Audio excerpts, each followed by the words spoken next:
Hello and welcome to my first ever Q&A video. I genuinely cannot believe that I'm making a Q&A video so early on. I've only been posting videos regularly now for about 2 months, which might seem a long time to some of you guys, but to me that is no time at all. And basically I've decided to make this video this week for a couple of reasons. First of all, the weather's not been nice at all, so getting out and doing photography and making videos hasn't really been that possible. But secondly, I wanted to make this video to signify a milestone on my channel. It was supposed to celebrate me reaching 2,500 subscribers. However, since that idea came into my head, I have somehow woken up this morning with over 3,000 subscribers. I have no idea how that has happened. I just want to say a huge thank you to every single person that has subscribed to my channel so far, and for the comments, views and likes that you've all given me. It has just been phenomenal, and I was not expecting to reach this milestone so early on. My dream when I started this channel was to reach 1,000 subscribers by the end of October, and we've not even reached the end of September yet, and I've already trebled that goal. So thank you guys so much for that. It means the absolute world. So a couple of weeks ago I asked you guys on Instagram and Facebook if you had any questions you'd like to ask me, and I'd make this Q&A video, and quite a few of you got in touch. So in this video I'm going to be answering my favourite questions that you guys have submitted, as well as some questions that I've been getting regularly on my YouTube channel as well, just so we can kind of get to know each other a little bit more, and because my subscribers, because I've got 3,000 subscribers now, it's nice if you guys kind of got to know me a bit better and felt more involved in my channel. If you don't follow me on Instagram or Facebook, please feel free to do so, because if I do anything like this again in the future, or anything that I need some audience input from, it will probably be advertised on there. So the links to my Instagram and Facebook accounts will be down in the description below, and I'll look forward to seeing you guys there. Without further ado, let's get on with your questions. So the first question I'm going to answer is basically about what gear I use. I've had this question submitted a couple of times, and I've had several people asking me it on YouTube as well. So, what gear do I use? Basically, the camera that I shoot with is the Nikon D7100. I've had this camera now for almost 3 years. In my opinion, it's probably one of the best Nikon DSLRs you can get that's not a full frame. Obviously, I'd love to own a full frame camera, but they're very, very expensive. So to me, this is a fantastic alternative. I've never really had much problems with it, and I really, really like it. My go-to lens is the 18 to 140mm lens. This is basically what I shoot all my landscape images with. I would love a wide-angle lens, and I'd love a prime lens. However, for me this lens is very versatile and it does the job well. So yeah, 18 to 140mm Nikkor lens. I only own one other lens at the moment, and that is the Nikkor 70 to 300mm lens, which I use for wildlife photography basically, which I've not done very much of recently, but when I do it, that is the lens that I use. The tripod of choice which I own is the Manfrotto Be Free tripod. It's not the carbon fibre one, it's the cheaper kind of version, but for me this is a great tripod because it's relatively small, it's not particularly heavy, and yeah, it's done me well. Again, I've owned that for almost 3 years. It's not too bad a tripod at all. The filter system I use is the Lee 100mm filter system, and the filters which I've got in my bag, which I take pretty much everywhere with me, is the Lee Little Stopper, the Lee Big Stopper, the Lee Polarizing filter, and soft ND Grad filters. I did have hard grad filters, but as some of you will know from my previous videos, I got them really badly scratched, and obviously they're unusable now, so I don't have them. A couple of folk have also asked what I film my vlogs with. At the moment I'm filming it with the GoPro Hero 4 Silver camera, action camera. For me it's a great way of starting vlogging. It's obviously very small, compact, lightweight, you can take it anywhere with you. Obviously it's got a lot of drawbacks. However, I am looking into buying myself a proper compact vlogging camera, and hopefully in the next couple of months I will have a better camera that's better quality, that's going to make my videos just that little bit better. And I also have to record my audio on an external recorder as well, just because the GoPro audio system isn't that great. But at the moment, that is what I film my vlogs with. So, Catherine_7259. Hello Catherine, by the way. Ruth has told me how much you enjoy YouTube videos, so I knew I had to give you a mention in this Q&A. You ask me, how old were you when you first got into landscape photography? I'd say my interest was sparked when I was 15 to 16, and I had kind of like a very basic compact camera back then, which I photographed sunrises and stuff with. And it was when I was 18 that I bought my first DSLR, and when I became really interested in landscape photography and started to learn all about photography and how to take photos and stuff like composition. So definitely, interest was sparked mid-teens, but when I was 18, that was when I really got into it. Jasper.able asks, I'm a 13-year-old photographer and would love some advice on how to share my photos to a wider range of people. Do you know what? I would love to know that myself. I have been posting photos online now for about 5 years, and it's really difficult, I feel, nowadays to get noticed. Photography, especially landscape photography, is getting so popular. So many people are wanting to do it. Cameras are getting much cheaper. People are feeling more accessible to this kind of thing, and more people are calling themselves professionals and posting photos online.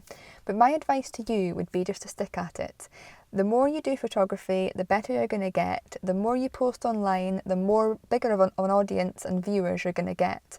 And I'm still learning now. I still, only through starting this YouTube channel has my audience and my kind of the amount of people that are visiting my social media pages has increased. Until then, hardly anybody, to be honest. Maybe a couple of hundred people would be visiting my pages on a regular basis. But now I've got a lot more people coming just because of YouTube. But yeah, that would be my advice. Stick at photography, keep doing it, keep getting better at it, keep posting. And if you work hard, more and more people will see your work and more people will engage with it. And, you'll get a wider audience and more viewers. That's how to do it. Don't stop, keep going. Dad.chef.nerd asks, are you an introvert or extrovert, and how does that affect your photography? I would definitely say I'm an introvert.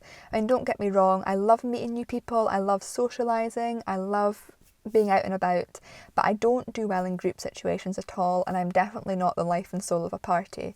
I also quite like my own space at times. So through being an introvert, for me that affects my photography because it allows me, I think, to connect with it more. I don't have loads of people around me, and I don't have a lot of distractions. And I think being an introvert, I think you maybe think about life a bit more, you think about the meaning of life more, and you think about where you want to go with your life more.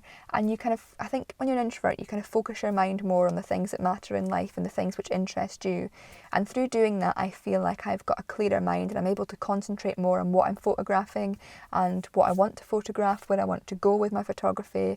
And to me, being an introvert means that I'm more self-aware of who I am and who I want to be, and therefore I'm more aware of what I want to do with my photography and where I want my photography to go. That would be my answer. That was a very good question, actually. Thank you very much for that. I really had to think about an answer for that before I filmed this video. No, I enjoyed that. G. Hickson asks, did your love for nature get you into photography or the other way around? I'd probably say photography got me into nature. I was very outdoorsy as a kid, but I kind of lost that when I was a teenager. However, when I got into photography, I felt like I was able to connect with the natural world more. And through doing photography, I wanted to learn more about what I was photographing, whether that would be the landscapes I was photographing or the wildlife I was photographing. And I kind of built up a love for nature and conservation and wanting to conserve this beautiful world we live in because I was photographing all these stunning sunsets and sunrises and other beautiful scenery, that I wanted to learn more about it and more about this country and more about the environmental, issues that it faces. So for me, definitely photography got me more into nature, because in my opinion, how can you be a good photographer if you don't want to learn about what you're photographing and learn about how that landscape or that wildlife species interacts with the environment and the issues that it faces? That's how I view photography, and that's how I got interested in nature.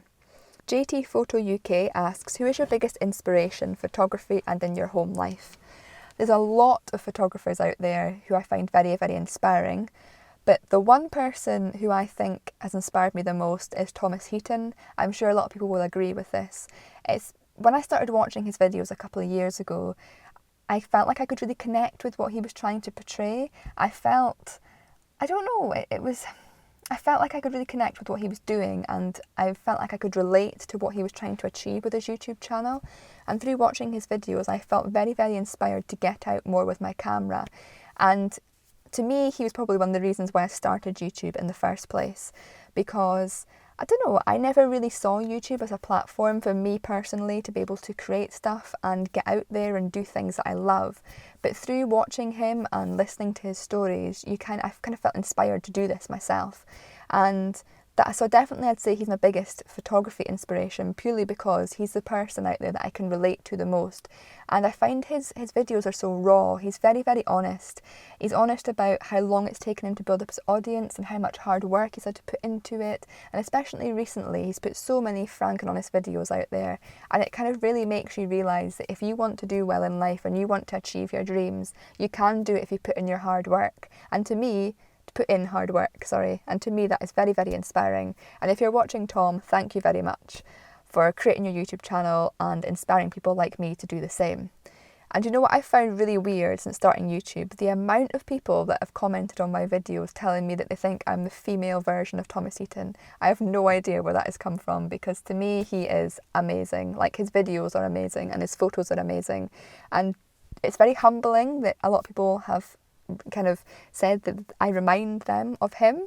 That means a lot. And also recently I've had a couple of comments telling me that I should collab with Tom.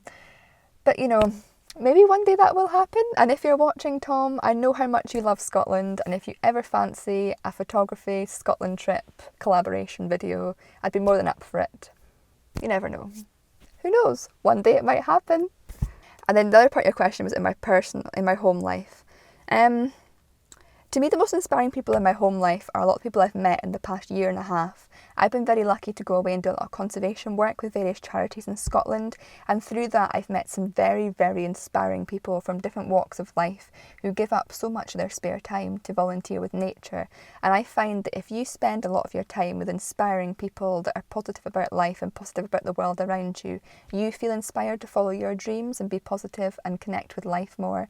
So to me, a lot of the volunteers and people I've met through my conservation work the past year and a half is my biggest inspiration in my home life. Mark Kelly 7466 asks, do you prefer wild camping photography, day trip or hostel stays, seascape or landscape?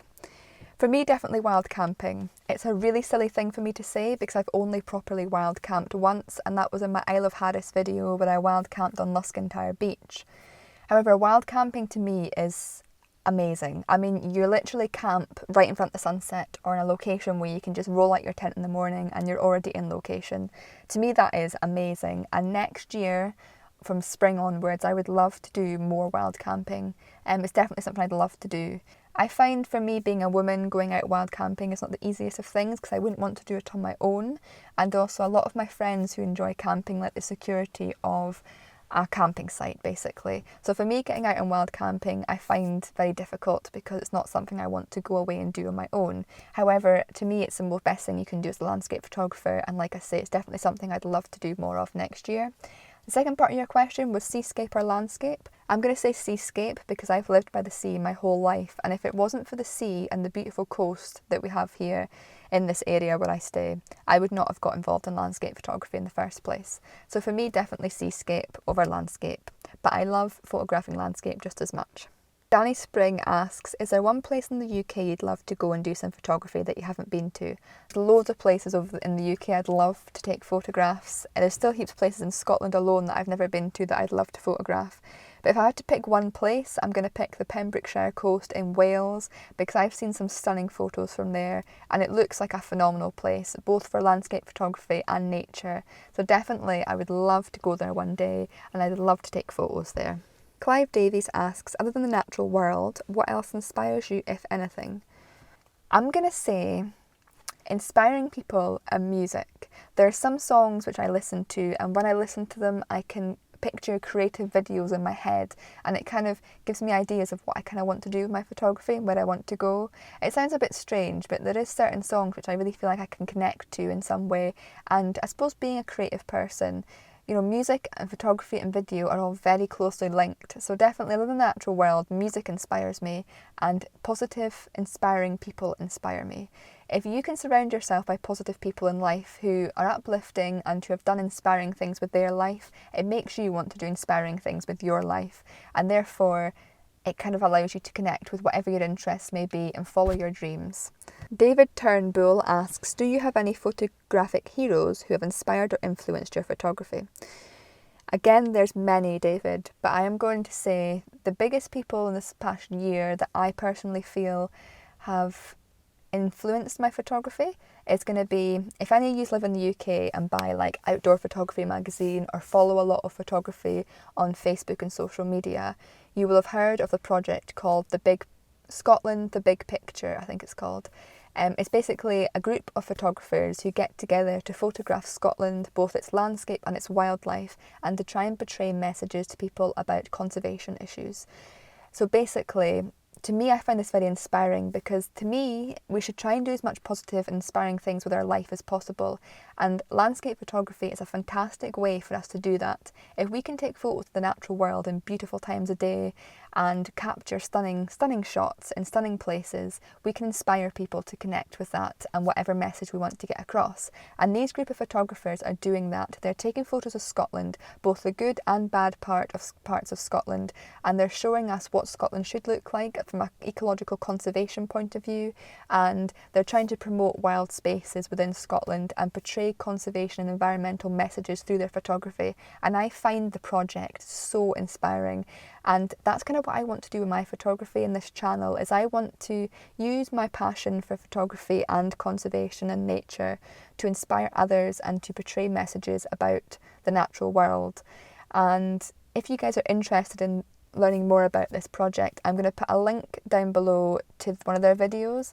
It's basically a video that kind of shows you guys what their project is all about, and I think it's extremely inspiring. And if you like Scotland or are interested in Scotland, I think it's a beautiful country, that video is well worth watching. It shows you both of my passions, landscape photography, conservation and nature, and it just shows you just how beautiful and how closely connected they can be. Behold Scotland asks, what made you start your YouTube channel? I'd say there's many reasons why I started my YouTube channel. The main one, however, is to inspire people. For some reason, for years now, I felt like I want to do something with my life, something positive with my life. We're only on this planet for a very short space of time. Sorry to be grim, but we are. And I think it's very important that as many of us do something positive with our lives as possible. And YouTube is a fantastic platform for us to be able to do positive things with our lives and inspire others to do it too. So I just want to inspire you guys to connect with nature more, to get out more and to enjoy the natural world more. But also YouTube, for me starting this, is a way for me to motivate myself. I find, before YouTube, I would set my alarm to get up for sunrise, and when my alarm went off, I'd be like, oh no, I'm not getting up, and I'd switch it off and go back to sleep. However, because of YouTube, I have to get up and I have to get out, and it really motivates me and inspires me to get out because I want to create content and I want to show how beautiful this world is to show you guys. So definitely another reason I started it was to motivate myself. And also, for me, another reason is to try and create opportunities for myself. I feel nowadays if you use the internet in a positive way, you can create a lot of opportunities for yourself. And sometimes it can just take one video or one message or one photo that you can post online that can start something amazing for you. And starting something like YouTube, you never know where it's going to go. And even just for me, like I say, getting to 2 months in and having 3,000 subscribers, I mean, that means the world to me. I'm on YouTube because I want to inspire people and I want to make a difference to the world and a difference to people's lives in a positive way, and that's why I'm here. And if you're thinking of creating a YouTube channel, whether it be for landscape photography or for other reasons, if it's something positive, go for it, because you never know where it might lead to. And I don't know, to me my YouTube channel is just starting. I've got so many ideas that I want to do and so many things that I want to portray to people and for people to understand and for people to see, and I don't know where this YouTube channel is going to take me, but that's the exciting part. It is a challenge, and I'm looking forward to seeing exactly what's going to happen in the coming months or coming years if I'm lucky enough to find the time to continue doing this. So I think that's all the questions that I kind of want to answer on this video. But before I end, I'm just wanting to make a final point. I've had a couple of negative comments on YouTube regarding any of my videos which aren't landscape photography based, and I just basically want to say in this video that my channel is not 100% about landscape photography. I think I have said this before, but the purpose of my channel is to inspire people to get out and enjoy the natural world, and landscape photography for me is a massive part of that because I love landscape photography and it's what I do a lot of in my spare time. But there is going to be videos I upload that aren't photography based, but they are going to be natural world based. But to make things easier for you guys, I just want you all to be aware that I will have 2 upload dates, although not every week will I be uploading 2 videos a week because I just don't have the time to do that. But every single Sunday, if a video is uploaded on a Sunday, it'll be landscape photography based. If a video has the word photography or a well-known photography phrase in the title, it will be photography based. If a video is uploaded on another day in the week, most probably Thursday, it possibly won't be photography based. It's probably going to be nature based, a Q&A like this, something else. So if the word photography is not in it and it's not uploaded on a Sunday, chances are it probably won't be photography based. So just so that you guys are aware, if you just want to watch my photography videos, look for the word photography in the title, look for my Sunday uploads, and you won't be disappointed. But you know, if you enjoy all my videos, I am so thankful for that. And even if you are just here for the photography, think about watching some of my other videos because you might learn something from them and it might inspire you to do something just a little bit different with your life, which you may never have thought of doing before. So I think that's it. I'd like to thank you guys for watching. I really appreciate those who submitted questions for this video. I hope you guys have enjoyed watching it. A huge thank you again for every single one of you guys that have subscribed to my channel so far. It has been amazing and I'm really looking forward to seeing where this YouTube channel is going to take me. So I just want to say thank you again and I'll see you guys next time.